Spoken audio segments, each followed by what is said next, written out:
믿음의 가정, 이런 큰 주제에 관해서 마지막 시간으로 믿음의 아내들에게 이런 제목으로 하나님의 말씀을 전하도록 하겠습니다.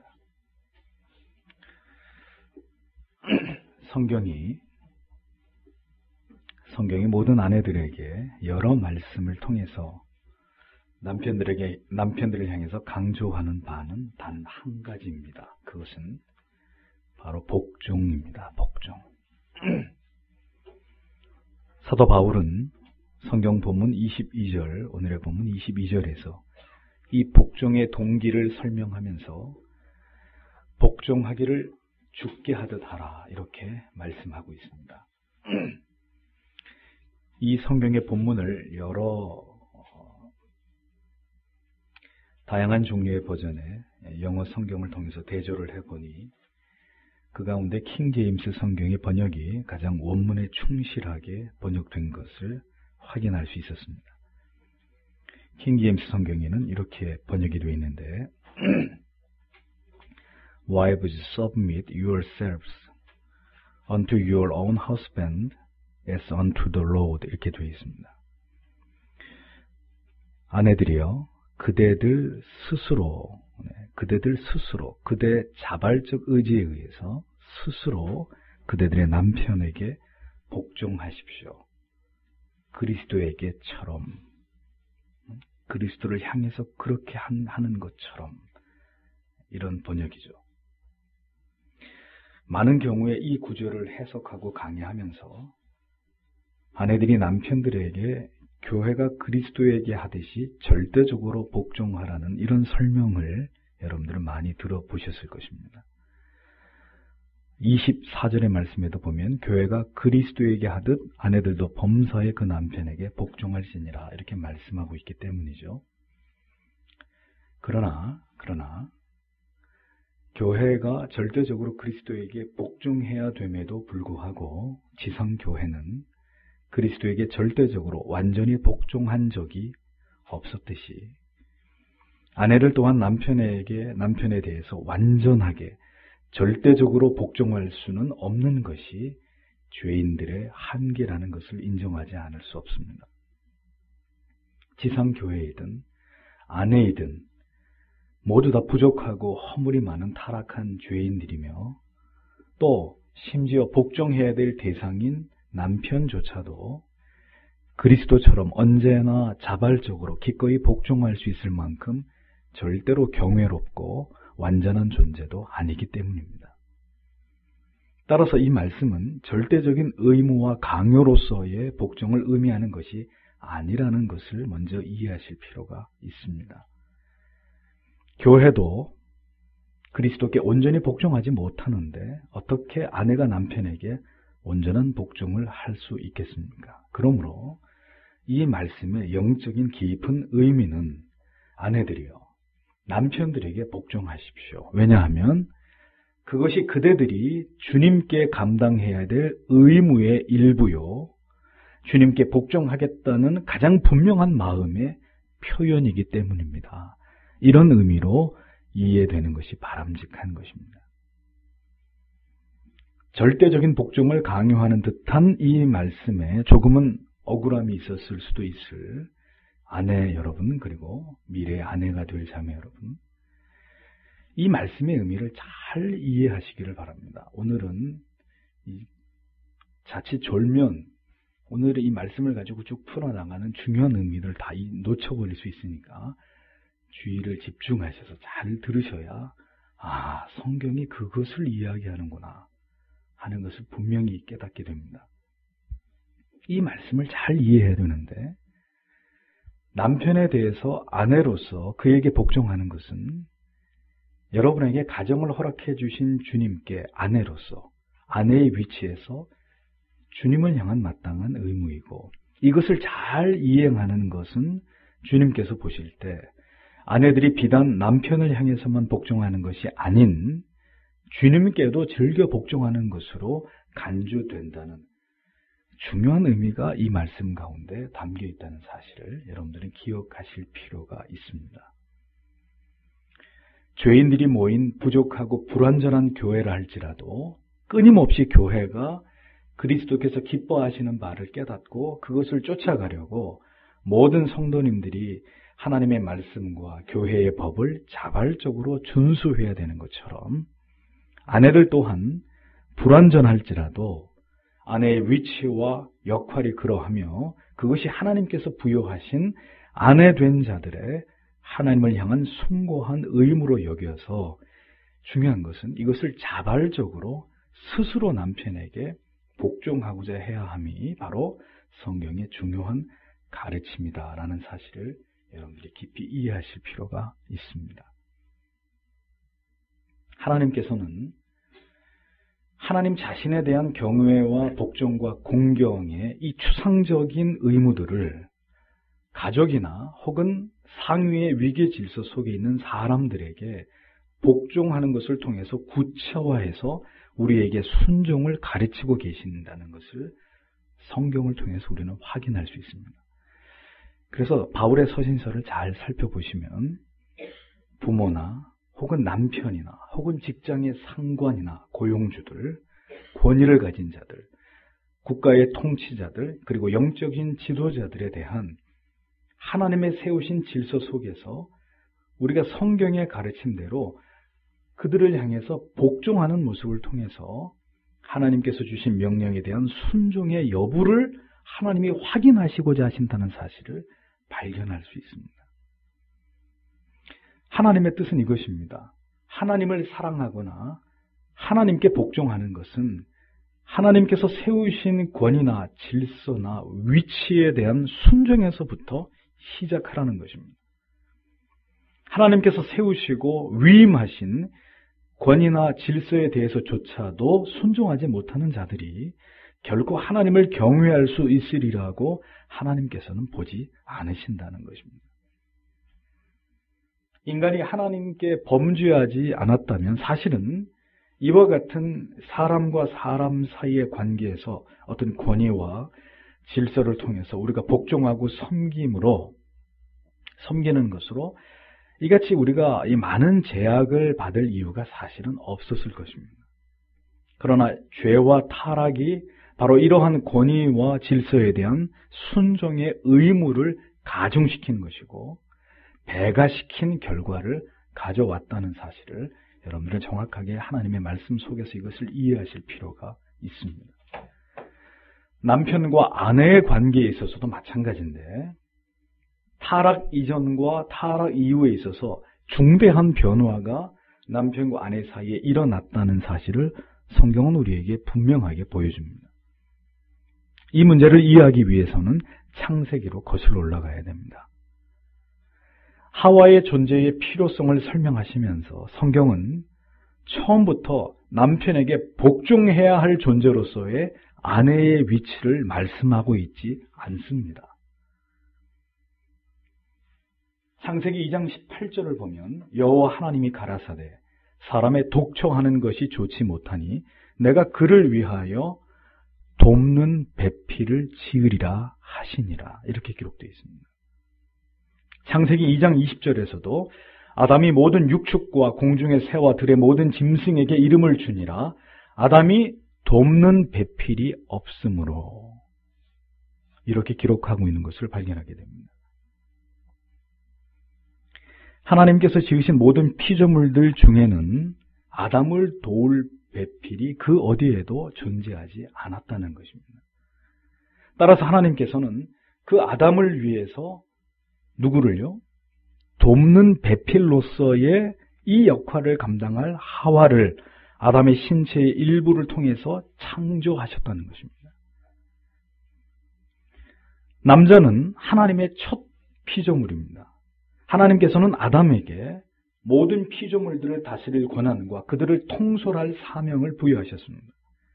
모든 짐승의 이름을 지어 부를 결정권을 아담에게 주심은 이러한 권한을 아담에게 위임하셨다는 사실을 우리에게 잘 드러내 보여주는 증거가 됩니다. 이는 남자에게 지도하고 결정할 지위와 권위와 능력을 하나님께서 부여하셨다는 그런 의미가 되는 것이죠. 그러므로 남자의 위치는 결정하고 다스리는 위치라는 사실을 우리는 성경을 통해서 알 수 있습니다. 그런데 그 결정과 다스림이 불완전한 남자 혼자 남편에 의해서만 단독적으로 이루어질 때는 반드시 부족함이 나타날 수밖에 없기 때문에 하나님께서는 처음에 여자를 하와를 지으실 때 돕는 배필의 사명을 부여해서 그 역할을 감당하도록, 그 아내의 사명을 감당하도록 여자를 다시 창조하신 것이라는 겁니다. 이것을 볼 때 처음부터 아담은 완전하게 창조되어진 것이 아니었다는 것을 알 수 있습니다. 그것이 하나님의 섭리였다는 거죠. 그는 결정권자이나 아내의 도움을 받아서 결정해야 되는 위치에 있었던 존재였습니다. 하와가 있어야 비로소 완전체가 될 수 있도록 하나님께서는 그렇게 남자를 그리고 그 이후에 여자를 지으셨다는 것입니다. 창세기 2장 24절을 보면 이러므로 남자가 부모를 떠나 그 아내와 연합하여 둘이 한 몸을 이룰지니라 이렇게 되어 있습니다. 이 말씀처럼 남편과 아내는 부모를 떠나서 지배와 복종의 관계가 아닌 한 아내가 한 남편의 모든 부족함을 잘 보필하여 도움으로써 완전한 하나를 이루므로 이것을 통해서 한 몸을 이루어서 살아가야 되는 그런 관계로 성경은 부부에 관해 하나님의 뜻을 분명하게 밝히고 있는 것을 보여줍니다.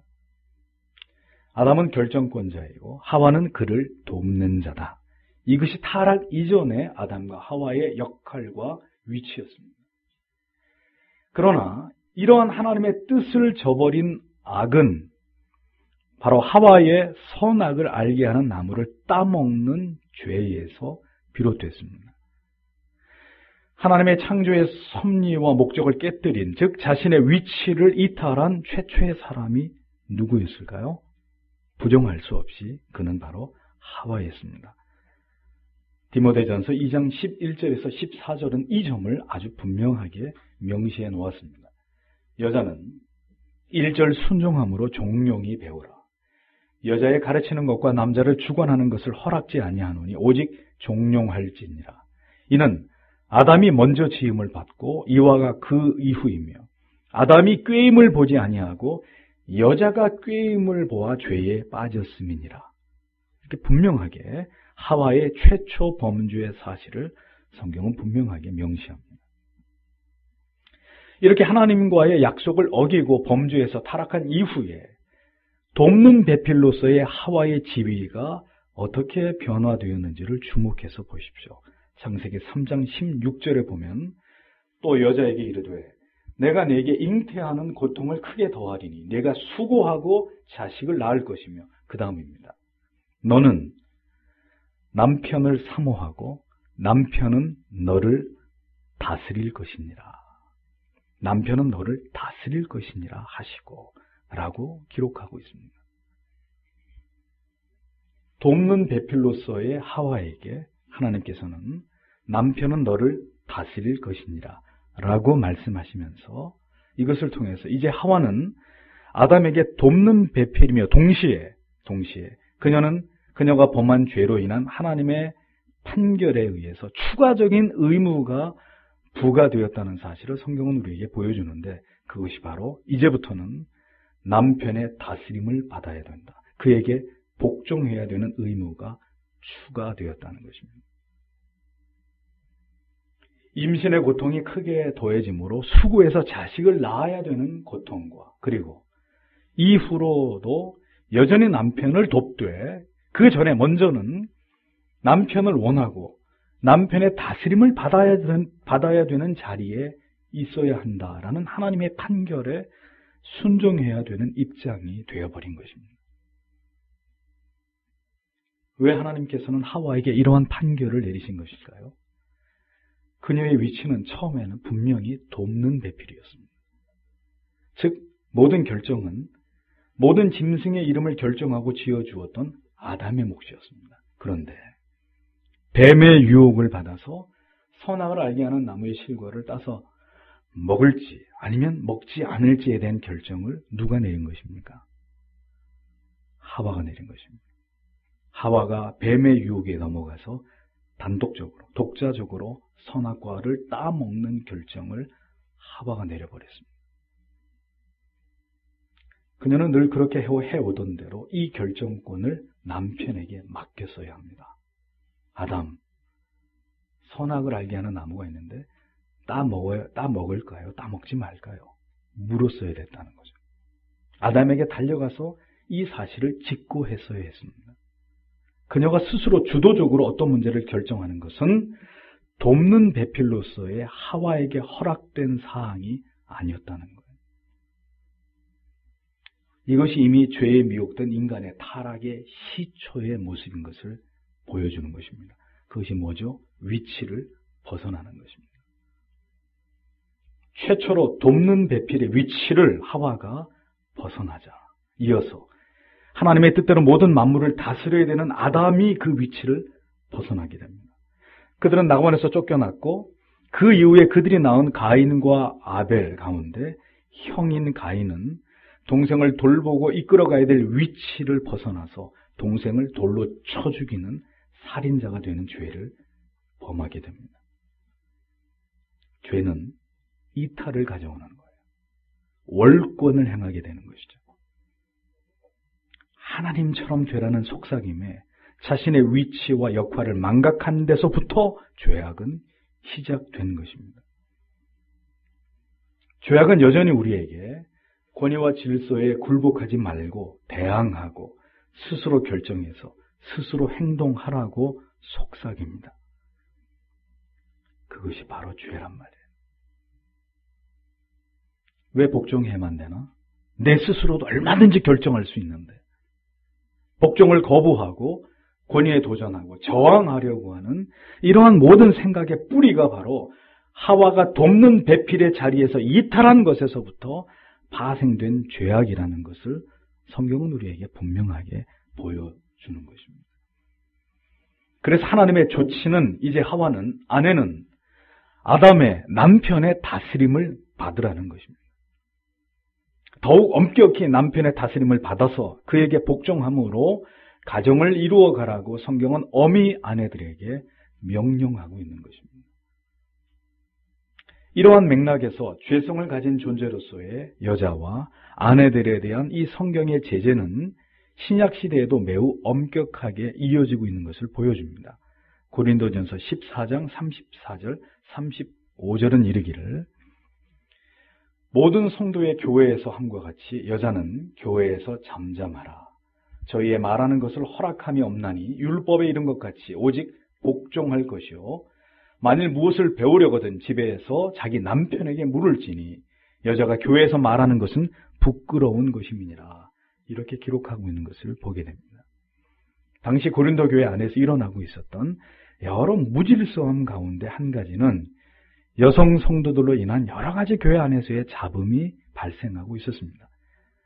통제되지 않는 여인들의 호기심의 발동으로 교회가 종종 무척 소란케 되어지는 일들이 일어나는 것을 보고 사도 바울은 교회의 영적인 질서를 회복하기 위해서 일종의 조치를 취한 것인데 바로 남편들을 통해서 아내들의 이러한 부분을 통제하도록 한 것이었습니다.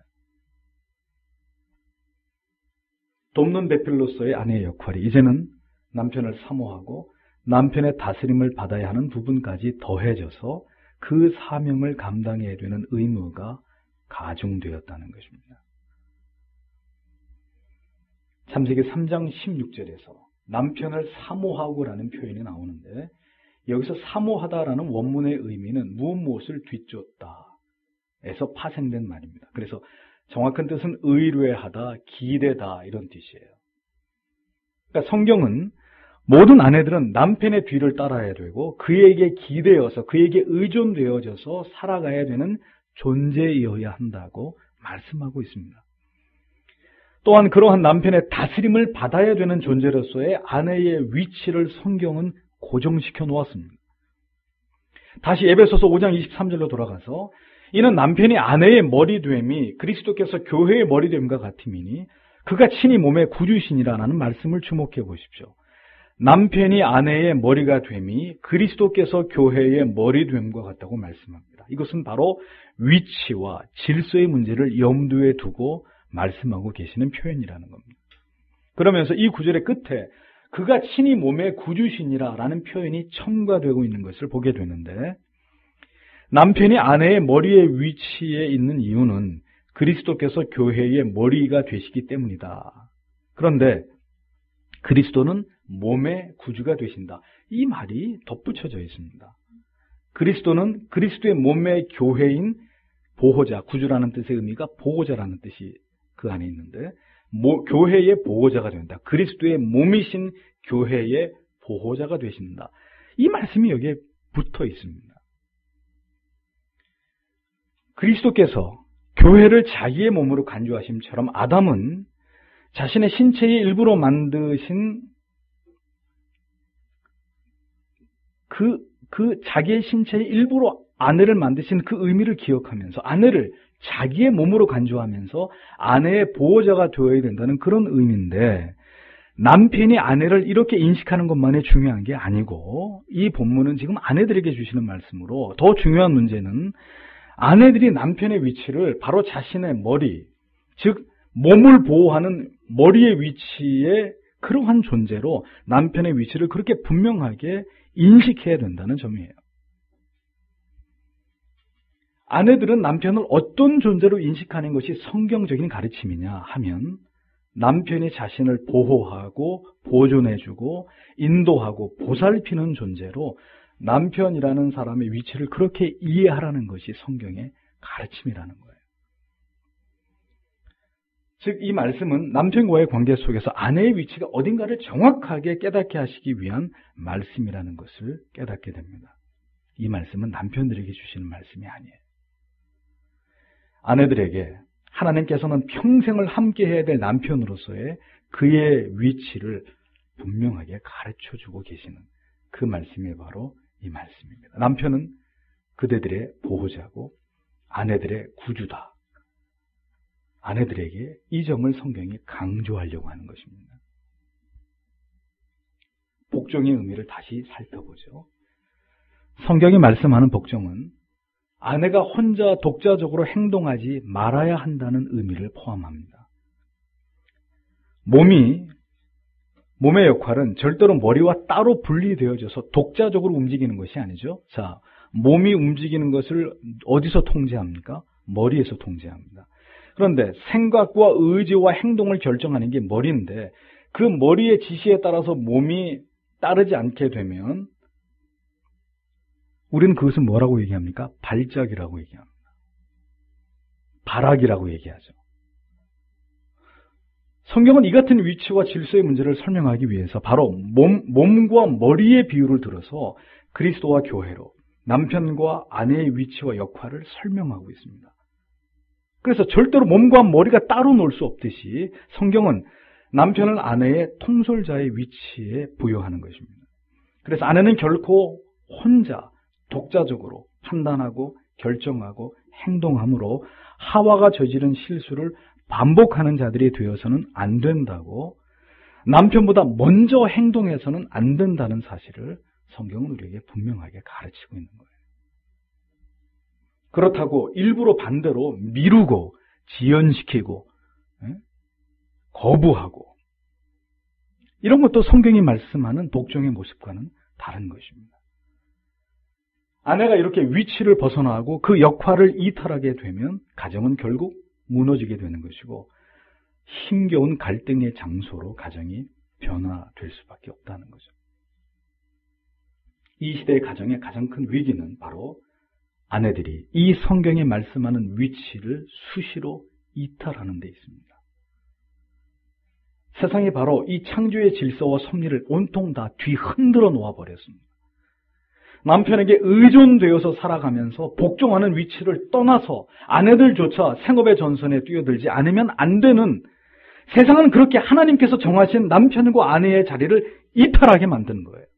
이 창조의 섭리와 질서를 무시하고 대등한 관계를 이루어서 하나님이 남편과 아내, 아담과 하와를 지으신 그 모든 목적을 다 훼손시켜 버렸습니다. 누가? 세상이 그렇게 했단 말이에요. 그리고 그 세상이 만든 새로운 법칙을 따라서 남편과 아내가 부부라는 이름으로 살아가도록 학습하고 여러분들에게 강요하고 있다는 것이죠. 더 이상 돕는 위치에서 남편에게 의존하기보다는 아내들도 사회에 나가서 일을 하고 독립하고 그것을 당연시 여기는 구조를 만들어 놓았습니다. 문제는 이렇게 경제권을 아내들도 가지고 왕성한 사회 활동을 하게 되면서 아내는 더 이상 남편의 결정에 순종하는 자리에 머물러 있기를 거부하는 추세가 확대되고 있다는 거죠. 더 강해지고 있다는데 우려할 만한 문제가 있는 것입니다. 복종의 관계가 아닌 자꾸 대등의 관계로 가고자 하는 죄성들이 아내들에게서, 여성들에게서 가중되고 있다는 거예요. 남편보다 먼저 판단하고 결정하고 행동하고 때로는 남편의 결정에 불응하고 지연시키고 회피하고 거부하기까지 하는 이런 모습들이 아내들에게서 나타나고 있다는 것입니다. 이것이 바로 이 시대의 가정이 겪는 총체적 위기를 자초한 가장 결정적인 이유 가운데 하나인 것입니다. 부부가 함께 일하면서 소득은 늘어났지만 여러분 지금 이 시대를 보십시오.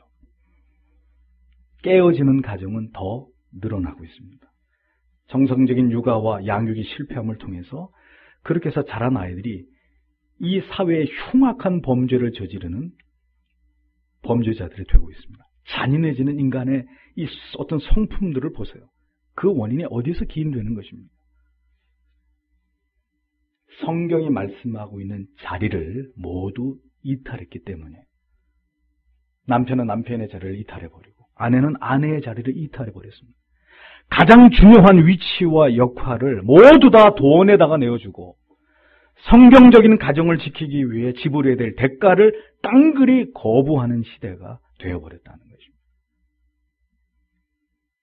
하나님의 말씀과 창조의 질서와 하나님이 지으신 가정의 원리가 지배되는 것이 아닌 돈이 이 세상을 사회와 가정과 남편과 아내의 위치까지 변동시켜버린, 지배해버린, 돈이 모든 것을 쥐고 흔들어버리는 그런 시대가 되어버린 것입니다. 단언하건대 성경의 이 원리가 회복되지 않는 한 가정은 더 파괴될 것이고 자녀들은 더 통제불능이 되어갈 것입니다. 그리고 부부가 깨어지는 가정은 더 급격히 늘어날 수밖에 없을 것입니다. 함께 신실한 믿음의 남편과 아내가 이 성경의 진리 앞에서 이 하나님의 뜻을 지켜나가기 위해서 신앙의 결단을 하지 못한다면 심지어 신자인 여러분 가정도 위기에, 극단적인 위기의 상황에 몰려갈 수도 있단 말이에요. 여성 해방을 외치는 페미니즘은 타락한 인본주의적인 현대 철학의 산물일 뿐입니다. 여성 여러분, 절대로 그런 시류에 이 세상이 만들어낸 시대의 정신에 미혹되지 마세요. 성경은 절대로 여성들이 해방돼도 좋다, 여성들의 권력이 남자보다 더 신장돼도, 이 우열의 문제가 아니에요. 뒤에서 설명하겠습니다만 이것은 타락한 시대의 정신입니다. 이러한 주장은 반성경적이고 하나님의 뜻을 거스르는 죄악입니다. 남편과 아내의 관계는 우열의 관계가 아닙니다. 창조의 섭리와 질서 속에서 하나님이 정하신 남편의 위치와 아내의 위치, 남편의 역할과 아내의 역할일 뿐입니다. 아내는 절대로 열등한 존재가 아니에요. 남편이 모든 결정을 내리고 판단함에 있어서 하나님의 뜻에 최적화된 판단과 행동과 결정을 하도록 그를 돕고 그를 유익하게 하고 그를 기쁘게 하고 격려하고 최종적으로 보완해주는 역할이 바로 아내들의 역할입니다.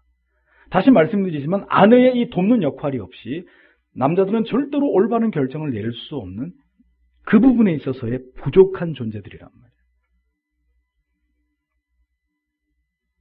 아내가 아무리 남편보다 더 뛰어난 재능과 지성과 어떤 외모와 경제적 능력을 가졌다 하더라도 그것이 하나님께서 세우신 질서와 위치와 역할을 무시하고 무너뜨릴 만한 어떤 이유도 될 수 없다는 것을 부디 아내 여러분, 그리고 미래 아내들이 되실 자매 여러분 분명하게 기억하십시오. 모든 면에서 남편을 능가하는 아내라 할지라도 남편에게 복종하지 않을 때, 복종의 위치에 있지 않을 때 그녀는 하나님 앞에서 지금 죄를 범하고 있는 죄를 범하고 있는 위치에 있는 것이라는 걸 기억하셔야 합니다. 그러므로 남편의 능력의 여부에 상관없이 남편에게 언제든 기꺼이 복종할 준비가 되어 있지 않은 여성은 결혼을 생각해서는 안 됩니다. 하나님의 뜻에 순종할 마음이 없는 자매들은 그들의 남편들에 대해서도 절대로 순종하지 않을 것이기 때문에 하나님의 창조의 질서와 섭리를 올바르게 이해하지 못한 여인들은 결혼을 통해서도 그 뜻을 구현할 수 없을 것이기 때문에 그녀는 반드시 남편과의 결혼 생활을 힘들게 할 수밖에 없을 것입니다. 남편에게 복종해야 될 이유와 성경의 의미를 분명하게 이해하고 자발적으로 아내의 자리를 잘 유지하고자 하는 마음의 결심과 선한 동기가 없다면 다시 말씀드리지만 결혼은 불행을 낳는 씨앗이 될 것입니다. 그것은 죄를 범하는 것이고 남편과 함께 죄악의 구덩이로 들어가는 것이에요. 객관적으로 보아도 아내가 모든 면에서 남편보다 나은 경우가 있을 수 있습니다. 그런 경우에 아내가 도도하게 자신의 남편보다 모든 조건에서 우월하다는 것을 알고 남편을 무시하고 업신여기면서 이것을 통해서 아내 자신을 더 돋보이게 하고 아내가 더 우월함을 입증할 수 있는 그것이 당당함이라고 생각한다면 여러분, 그게 맞는 생각일까요? 아내가 모든 면에서 탁월할 수도 있고 그렇지 않을 수도 있지만 언제나 조용히 자신보다 남편을 높이고 그를 인정하고 모든 이들 앞에서 언제나 깍듯이 남편을 섬기면서 그에게 복종함을 보일 때 사람들은 그런 그녀를 약자라고 여길까요? 참으로 안쓰럽게 생각할까요? 남편한테 꽉 잡혀 사는 여편네 이렇게 생각할까요? 절대로 그렇지 않습니다. 그녀의 그런 남편을 높이고 조용히 남편을 수종드는 모습을 통해서 사람들은 깊은 감명을 받고 그녀의 남편을 높이고 그런 아내를 둔 남편을 귀하게 여길 것입니다. 나아가서 그렇게 됨으로 인해서 그 아내의 가치도 함께 높아지고 존귀 여김을 받는 그런 사람들의 칭송을 받을 것입니다. 어떤 경우가 아내가 더 사람들에게 높임을 받을까요? 그렇게 자기가 잘났다고 남편을 업신여기는 여인일까요? 남편을 성경의 말씀처럼 높이고 자기를 낮춤으로써 남편을 더 아름답게 해서 자신과 함께 더불어 높임을 받는 이것이 지혜로운 아내의 모습일까요? 성경은 아내들에게 이러한 것을 기대하는 것입니다. 비록 남편에게서 남편의 모든 모습에서 실망을 느끼고 남편에게 복종할 가치를 찾지 못하는 때도 아내들에게 있을 것입니다.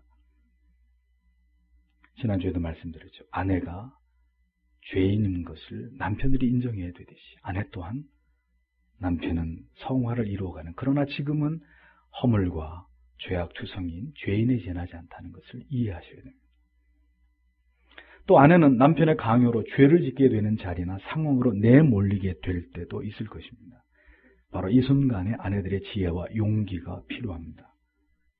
아내가 남편을 인정할 수 없는 경우는 딱 두 가지의 경우입니다. 먼저는 남편이 죄를 강요하거나 혹은 남편이 간음을 저질렀을 경우입니다. 간음을 저지른 남편에게 평생을 복종하면서 살 의무를 성경은 아내들에게 결코 강요하고 있지 않습니다. 이러한 때는 아내에게 성경적이고 합법적인 선택의 권한이 주어집니다. 용서하고 여전히 남편에게 복종하면서 살든지 이것은 너무 귀한 일이죠. 그러나 성경이 이걸 강요하지는 않아요. 아니면 그 남편에게 떠남을 결정하든지 이것은 성경이 허락하는 합법적 선택이라고 말씀합니다. 누구에게? 아내들에게.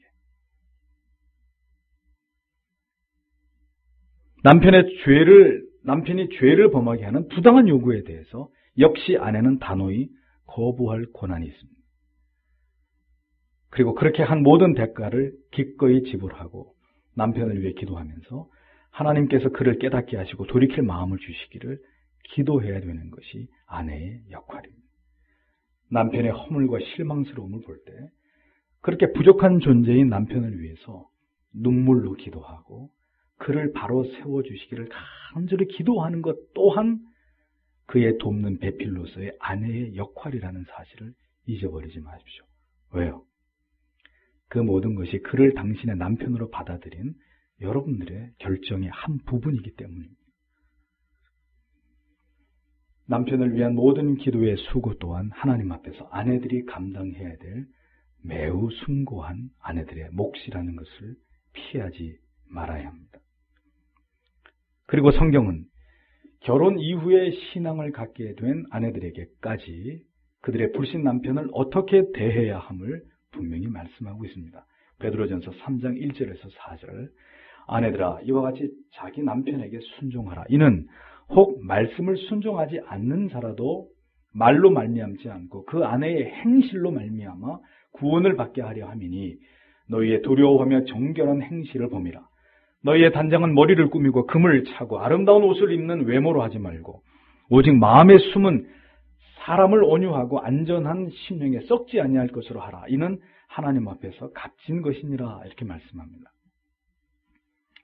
그렇습니다. 비록 신앙을 가지지 않은 상태에서 한 결혼이고 이후 아내들이 먼저 신앙을 갖게 되었다면 반드시 이 말씀을 기억하고 말씀이 명하는 대로 이 조언을 따라서 아내로서 남편에게 순종함으로 또 그의 영혼을 불쌍히 여김으로 남편의 영혼의 구원의 길을 닦는 그런 아내들이 되어야 된다고 성경은 말씀합니다.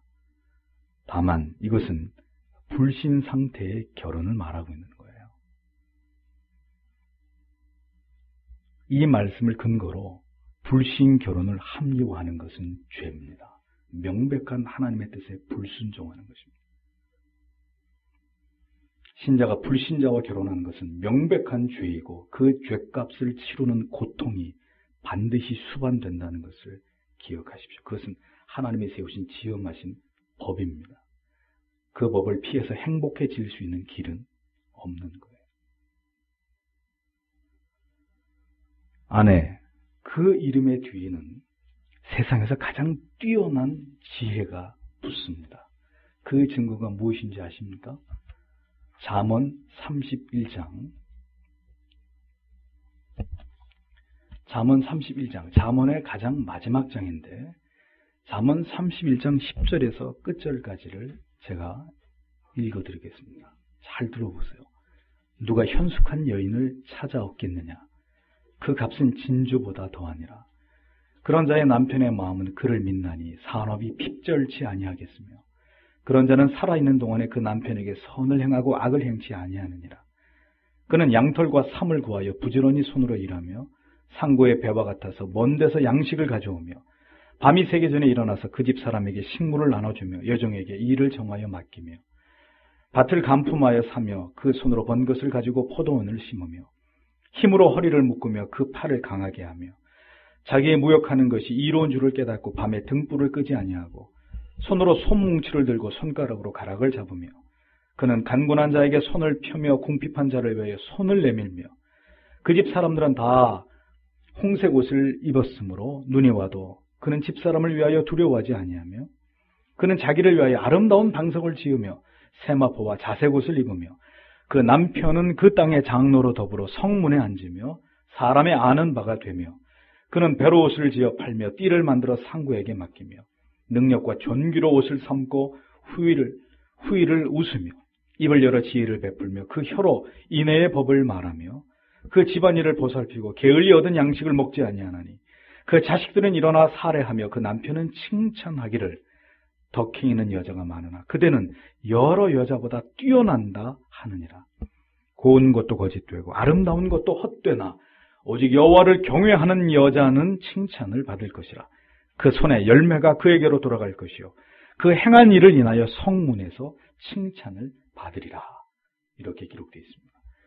위대한 지혜를 노래하는 성경의 마지막 대미에서 왜 성경은 지혜로운 아내의 모습을 이야기하는 것으로 마무리를 짓고 있는 것일까요? 왜 남편이나 아버지의 위대함이나 어떤 그들의 지혜나 그들의 어떤 노고를 논하지 않고 지혜로운 여인의 모습을 설명하는 것으로 이 위대한 지혜의 장인 잠언을 끝을 맺는 것일까요? 그것은 이 세상에서 가장 보배롭고 아름답고 지혜로운 자리는 바로 돕는 베필로스의 역할과 자녀를 올바르게 양육하고 가정을 잘 돌본 아내와 어머니의 역할을 감당하는 지혜로운 여인이 있는 곳이기 때문입니다. 지혜의 극치는 바로 아내에게 있는 것이라는 것. 성경은 그것을 우리에게 분명하게 말씀합니다. 이 세상에서 가장 보배롭고 아름다운 자리, 지혜로운 자리, 아내의 자리고 어머니의 자리라는 것. 성경은 이렇듯 아내의 사명을 잘 감당한 여인들에 대한 극찬을 아끼지 않고 있습니다. 그 가장 아름답고 귀함은 바로 하나님의 말씀을 따라서 남편에게 복종하는 아내의 모습에 있다는 것을 잊어버리면 안 돼요. 아내가 아무리 돈을 많이 벌어와서 수백 평짜리 집에 살고 아내 덕에 남편이 외제차를 끌고 다니는 어떤 호황을 누린다 할지라도 그것으로 그 아내가 하나님 앞에 합당히 평가받는 것이 아니라는 것입니다.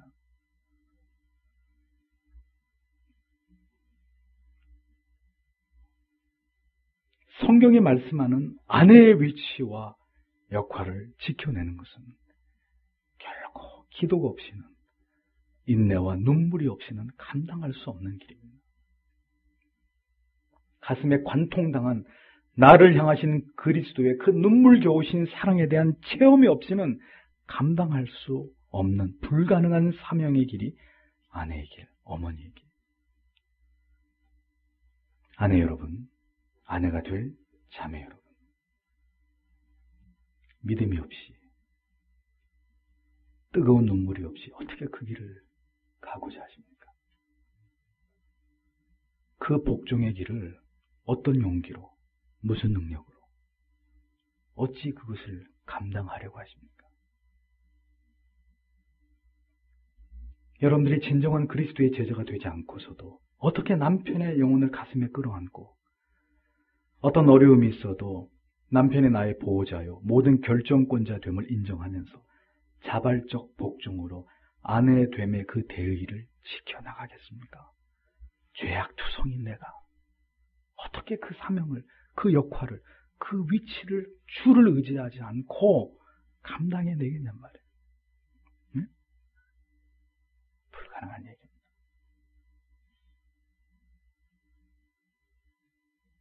하나님께서는 아내들의 눈물을, 그 간절한 기도를 원하십니다. 혹 남편을 포기하고 살아가고 있는 그런 아내들이 계십니까? 여러분 가운데는 있지 않겠지만 결코 변하지 않을 것이라고 여기고 그를 위한 눈물도 기도도 거둔 채로 그렇게 자포자기한 상태로 아내됨의 성경의 모든 역할과 위치를 이탈한 채로 그렇게 허망한 마음으로 살아가고 계시는 그런 분이 혹시 계시지 않습니까? 하나님께서 여러분들의 아픔을 아십니다. 마음을 돌이켜서 간절히 기도하신다면 반드시 하나님이 도우실 것이지만 자꾸 어떤 핑계를 대고 변명으로 아내됨의 위치를 이탈한 지금의 삶을 계속 고집하신다면 준엄하신 하나님의 책망과 징계를 피할 수 없습니다. 남편의 면류관이 아내이듯이 아내의 영광은 바로 그렇게 평생을 복종하며 하나님 앞에 바로 세워지도록 도왔던 남편의 모습에 있다는 것을 잊어버리지 마십시오. 부부는 그런 관계인 것입니다. 그 위치를 끝까지 잘 지켜내는 일, 바로 아내들에게 오늘도 하나님께서 바라시는 가장 귀한 사명임을 기억하시는 모든 아내들과 아내됨을 꿈꾸는 자매들이 되시기를 바랍니다. 그리고 아내를 위해서, 장래의 그대들의 아내들을 위해서 남편 여러분, 형제 여러분, 아내의 역할이 이렇게 중요한 것이고 이렇게 귀한 것이라는 걸 안다면 그런 아내를 위해서 기도해야 됩니다. 그리고 하나님 그러한 아내를, 지혜로운 아내는 하나님께로부터 말미암는다고 했는데 하나님 그런 아내를 만나게 해주십시오. 기도하십시오. 불신 남편을 두신 아내들을 위해서 우리는 기도해야 합니다. 지난주도 말씀드렸지만 참으로 주께서 여러분들을 긍휼히 여기시고 부디 불신 남편과 가족들을 그리스도께로 인도해야 될 그 십자가의 사명을 잘 감당하도록 하나님께서 여러분들을 도우실 것입니다. 또한 남편들께서 하나님이 기뻐하시는 반려자 역할을 다하지 못하고 있는 그런 아내분들에 대해서도 그 아픔을 깊이 이해하며 우리가 그들을 위해, 그분들을 위해 기도하고 그 아픔을 함께 끌어안는 그러한 사랑의 모습이 우리에게 있어야 할 것입니다. 한 번뿐인 인생 속에서 내게 고통과 아픔만을 안겨주는 그런 남편들로 인해서 지극한 그 마음의 아픔 속에 있는 그런 여성 성도님들을 볼 때마다 참 마음이 참 몰라 표현할 수 없을 만큼 그 어떤 고통의 마음이 있습니다. 하나님이 그러한 처지에 있는 아내들을 부디 긍휼히 여겨주시기를 기도하지 아니할 수 없게 됩니다. 아내 여러분, 주님을 바라보셔야 됩니다. 주님을 의지하고 그 모든 마음의 시련과 아픔을 이겨내셔야 합니다. 하나님께서 반드시 여러분들의 손을 잡아주시고 여러분들의 눈물의 기도에 응답하시리라 믿습니다. 이 시간에 다 함께 아내들을 위해서, 그리고 아내들은 남편들을 위해서, 자녀들은 부모님을 위해서, 부모님은 자녀들을 위해서 한 달 동안 믿음의 가정에 대한 시리즈의 설교를 듣고 나신 이후에 이제 이 말씀들을 여러분의 마음에 깊이 새기시고 하나님, 죄인된 우리에게 하나님이 말씀하시고 이러한 하나님의 가정을 이루라고 말씀하시니 하나님, 우리는 할 수 없지만 우리는 참으로 심히 죄악되고 부패하여 그 말씀대로 살아갈 능력이 우리에게 너무나 부족하지만 이 하나님의 말씀을 의지하고 또 그렇게 되어지도록 도우실 주님을 의지하면서 주님, 이제라도 우리의 남은 여생 하나님이 기뻐하시는 그러한 믿음의 가정을 이루어 하나님을 영화롭게 하는 그런 가정이 되기를 원합니다 하고 다 같이 함께 주님 앞에 간절히 기도하겠습니다.